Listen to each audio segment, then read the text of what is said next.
Previewing our Artemis I mission to the Moon, a new image from our James Webb Space Telescope, and an anniversary for one of our explorers on Mars. A few of the stories to tell you about this week at NASA.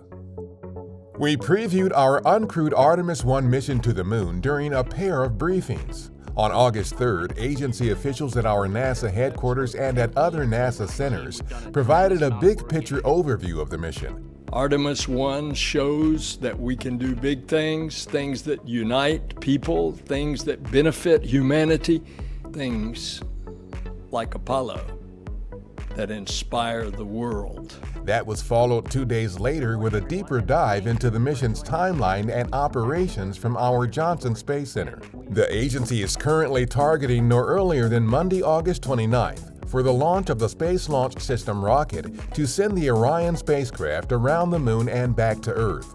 Artemis I will take place over the course of about 6 weeks to check out systems before astronauts fly aboard the spacecraft on Artemis II. Our James Webb Space Telescope produced this new detailed image of the Cartwheel Galaxy and two smaller galaxies. The Cartwheel Galaxy, which is located about 500 million light-years from us, is a rare type of galaxy that astronomers call a ring galaxy. It is believed that the Cartwheel Galaxy used to be a normal spiral galaxy like our Milky Way before a collision with another galaxy affected the Cartwheel Galaxy's shape and structure. Our Curiosity rover is celebrating 10 years on Mars. The rover landed on the red planet at 10:32 p.m. Pacific Daylight Time on August 5, 2012. Since then, it has driven about 18 miles and climbed more than 2,000 feet while exploring Gale Crater and the foothills of Mount Sharp. Most importantly, Curiosity determined that liquid water and the chemical building blocks needed for life were indeed present in this region of Mars for at least tens of millions of years.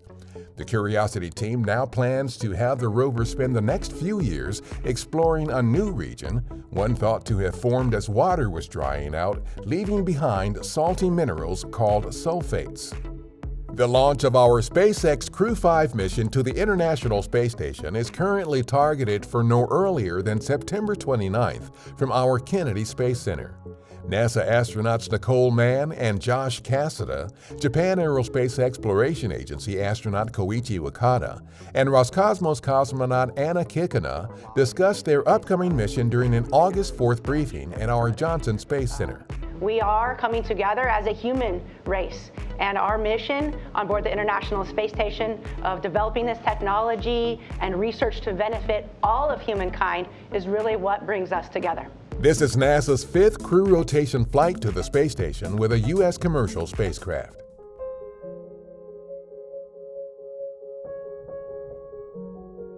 NASA is remembering actor Nichelle Nichols, who passed away on July 30th. She broke new ground on Star Trek in her role as Lieutenant Uhura, one of the first leading recurring black female characters on U.S. television. Years later, NASA officials enlisted her help to recruit the first women and minority astronauts for the Space Shuttle program. In a statement, NASA Administrator Bill Nelson noted that as we prepare to send the first woman and first person of color to the Moon under Artemis, NASA is guided by the legacy of Nichelle Nichols. That's what's up this week at NASA. For more on these and other stories, follow us on the web at nasa.gov/twan.